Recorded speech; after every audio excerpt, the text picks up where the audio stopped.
Film की कहानी ramie नामी शख्स से शुरू होती है जो एक अच्छा पेंटर था जिसने अपने खानदान के साथ खुशगवार जिंदगी गुजारी। वो एक दिन अपने बच्चों के साथ खेलते हुए खुद को अपनी कुर्सी पर लिपटा हुआ पाता है, जैसे कोई चीज इसे खींच रही हो। वो फौरन खड़ा हो जाता है, लेकिन इस अजीबो गरीब चीज के बारे में देर तक सोचता रहता है। इस दिन के बाद इसके साथ अजीबो गरीब चीजें होने लगे और वो कभी सोफे या बिस्तर पर लपकता है। इसे कुछ समझ नहीं आ रहा था कि इसके साथ क्या हो रहा है। वो उसे बहुत सोच समझ कर देता है। एक दिन वो अपने बच्चों के साथ स्टूडियो में था और काम के दौरान पानी के नल को बंद करना भूल गया। इसकी वजह से इसका स्टूडियो पानी से भर जाता है। इसका स्टूडियो इसकी छोटी सी गलती की वजह से तबाह हो गया। वो अपनी चंद पेंटिंग्स को बचाने की कोशिश करता है, लेकिन जब वो उन पेंटिंग्स को लाने की तरफ बढ़ता है तो वो जमीन में धंस जाता है। लेकिन इस बार वो बचकर बाहर नहीं निकला और एक और दुनिया के तालाब में पहुंच गया और वहाँ 3 सूरज थे। वहाँ से कुछ जंगली लोग नजर आते हैं, लेकिन अगले ही लम्हे कोई इसे पानी में खींचता है।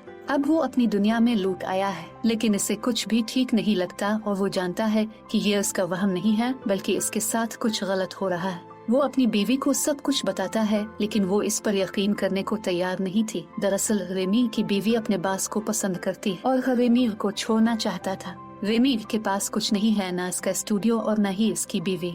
ये इस पर मुसीबतों की पहाड़ी की तरह गिरा हुआ था, यहाँ तक कि इसकी बीवी अपने मालिक से मिलने के लिए घर ले आए। रेमी को कुछ समझ नहीं आ रहा था और वो आसानी से उनकी बातों से इत्तेफाक कर रहा था, यहाँ तक कि वो कहता है कि मैं कुछ दिनों बाद घर छोड़ दूंगा। वो अपने घर वालों को बताता है कि इसकी बीवी इसे छोड़ना चाहती है और इसे उनकी मदद की जरूरत है। उन्होंने इसकी बात नहीं सुनी और उसकी मदद करने से साफ इनकार कर दिया। इसके बाद जब वो काफी बनाने के लिए किचन में जाता है तो इसके साथ अजीबो गरीब चीजें होने लगती हैं। इसकी बली हुआ में रुक जाती है, हता कि रेमी से हरकत देती है, लेकिन वो हुआ में अटक गई।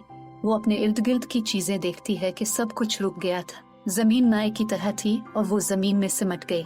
अचानक वो एक जंगल में पहुंच गया। इसका मतलब है कि दूसरी दुनिया में इस दौरान वो देखता है कि जंगली लोग एक जानवर को काट रहे थे और उसे पका रहे थे और वो मदद के लिए पूछता है। वो रेमी को अपना खाना समझ रहे थे। वो उसे पकड़ने के लिए उसके पीछे भागे, लेकिन वो किसी तरह बच निकला। इसके बाद वो एक गांव में पहुंचता है और वहां पहुंचकर एक गार में छुप जाता है।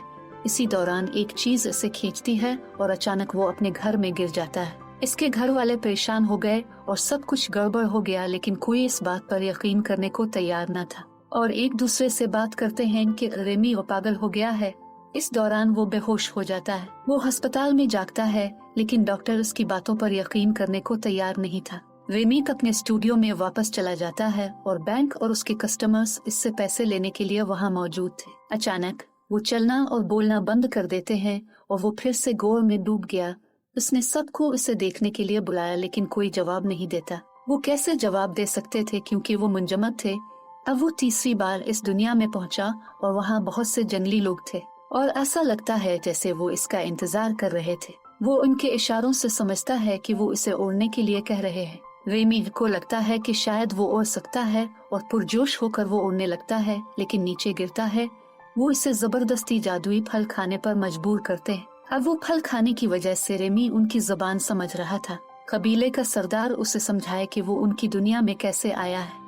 दरअसल वो ज़ूटान और नामी खतरनाक इफरीत की वजह से परेशान थे। वो किसी को भी उठाता है और उसे खत्म करते हुए खा जाता है। कबीले के लोग एक पुरानी किताब से दरियाफ्त करते हैं कि किसी दूसरी दुनिया का आदमी उन्हें इस इफरीत से बचा सकता है। इसीलिए वो जादू के जरिए रेमी को अपनी दुनिया में लाने की कोशिश कर रहे थे। यहाँ हम दरियाफ्त करते हैं कि रेमी के साथ जो कुछ हुआ वो उनके जादू की वजह से था, लेकिन वो वाज़े तौर पर उनकी मदद करने से इनकार कर देता है। लेकिन इसे राजी करने के लिए वो जंगली आदमी इसे फांसी देकर एक जगह बंद कर देते हैं। वो जगह जहाँ वो ज़ूटान को खत्म करने का मंसूबा सोचेगा। वो एक तरबूज उठाकर अपनी दुनिया में वापस आ जाता है। वो किसी को कुछ नहीं बताता, क्योंकि वो जानता था कि कोई इस पर यकीन नहीं करेगा। यहाँ तक कि वो लाइब्रेरी में जाकर गूगल पर तलाश करता है, लेकिन वो बेकार था और उसे कुछ नहीं मिलता। इस सब से नाराज होकर उसने ऐसी ग़िज़ाएं लेना शुरू कर दी जिससे वो ज़ूटान के इफरीत को शिकस्त देने की ताकत हासिल करेगा। जैसा कि वो जानता है कि कबीले के लोग इसे नहीं छोड़ेंगे। अब वो दोबारा जंगली लोगों के पास पहुंच गया है और वो इसे तलवार देकर पूछते हैं कि वो ज़ूटान से कैसे बचेंगे। वो कहता है तुम्हें अपना गांव बदलना होगा, इस तरह मैं तुम्हारी मदद करूंगा। लेकिन उन्हें यकीन है कि अगर वो गांव छोड़ देंगे तो उन पर तूफान आएगा और सब खत्म हो जाएंगे। रेमी उन्हें गांव से निकलते हुए दिखाता है, इसे कुछ नहीं होता और अब कबीले के लोग उसके पीछे चलते हैं। रास्ते में जूटान के दो साथी उन्हें तंग करते हैं, लेकिन रेमी उनका सामना बहादुरी से करता है, यहाँ तक कि वो इनमें से एक को खत्म कर देता है। इसके बाद कबीले के लोग इसे अपना लीडर मानते हैं। वो अपनी दुनिया में वापस आता है और लड़ने के नए तरीके तलाश करने लगता है। वो अपने दुश्मन को कैसे शिकस्त दे सकते हैं। बाद में वो कबीले के लोगों के पास जाता है और उन्हें ये बताता है और उनमें जज्बा पैदा करता है कि वो अपने प्यारों की हिफाजत कैसे कर सकते हैं। इसके बाद वो अपनी दुनिया में वापस आता है और अपने बेटे के साथ वक्त गुजारता है और फिर दूसरी दुनिया में चला जाता है। वो देखता है कि वहाँ जंग शुरू हो चुकी है। जूटान की फौज कबीले के लोगों पर हावी थी। वो उन्हें बुरी तरह मार रहे थे। रेमी उन्हें बचाते हुए सबको एक जगह ले जाता है और अपना मंसूबा बताता है। बाद में वो जूटान के साथियों के पास जाता है और उनकी तौहीन करता है और थप्पड़ मारता है और फिर वहाँ से भाग जाता है। वो इसका ताक़ुब कर रहे थे, चुनांचे उसने अपने कबीले के अफराद से कहा कि वो उन पर हमला करें और उसका मंसूबा कामयाब हो गया और वो एक दरख्त में छप गया। अब कबीले के लोग जूटान की फौज पर तीर बरसा रहे थे। दुश्मन की फौज खत्म हो गई। कबीले के लोग रेमीन के आगे सर झुकाते हैं और वो उनका बादशाह बन गया है। रेमीन ने टेक्नोलॉजी का इस्तेमाल करते हुए गांव में बहुत सी नई चीजें बनाए और कबीले के लोग उसे अपना खुदा मान रहे थे। एक बादशाह के तौर पर वो हर चीज से लुत्फ अंदोज हो रहा था। उसके अर्द गिर्द बहुत सी लड़कियां थीं और इस अंदाज में बहुत वक्त गुजर गया। वक्त के साथ साथ रेमीन भी बदल गया है। वो पहले बुज़दिल था, लेकिन अब वो एक बहादुर आदमी है और अब वो कबीले के लोगों के साथ गुलामों जैसा सलूक करने लगता है। पहले तो वो उसकी इताअत करते थे, लेकिन आहिस्ता आहिस्ता वो इसके खिलाफ आवाज उठाने लगते हैं। रेमी ने उनसे बात करने की कोशिश की, लेकिन कोई इसकी बात नहीं मान रहा था। कुछ लोग रेमी को खत्म करने ही वाले थे कि वो जमीन में दब गया।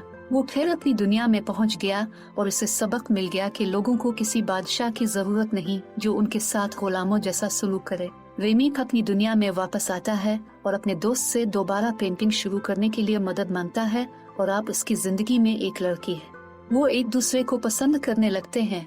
जैसे ही ये लड़की करीब आती है, रेमी दोबारा दूसरी दुनिया में शामिल हो जाती है और कबीले के लोग इसे कहते हैं कि तुमने जूटान को खत्म करना है, फिर भी इसके बाद ये खत्म हो जाएगा।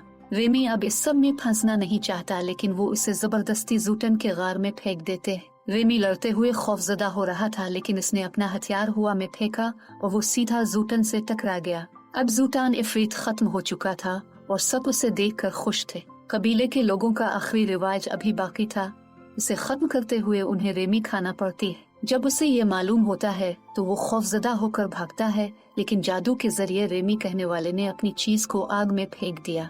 इसकी वजह से रेमी कभी भी अपनी दुनिया में वापस नहीं आ सकेंगे। कबीले के लोगों ने इसे पकड़ लिया और इसे खत्म करने वाले थे।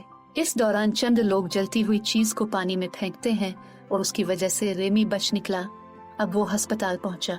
वहाँ उसकी बीवी और साथ ही वो लड़की भी थी जो उसे पसंद करती थी, लेकिन लड़की ने इसे छोड़ दिया जब उसे पता चला कि इसने अभी तक अपनी बीवी को तलाक नहीं दी थी। इसकी बीवी को भी एहसास है कि उसने जो कुछ भी किया है इसकी बहुत बड़ी गलती थी और वो रेमी से मुआफी मांगती है। दूसरी दुनिया में जंगली लोगों ने इसका मुजस्समा बनाते हुए इसे हमेशा के लिए याद रखा। फिल्म के इख्तिताम पर रेमी अपने खानदान के साथ साहिल समंदर पर था और सब कुछ ठीक था। सब खुश थे। ये फिल्म की कहानी का खुशकुन इख्तिताम है।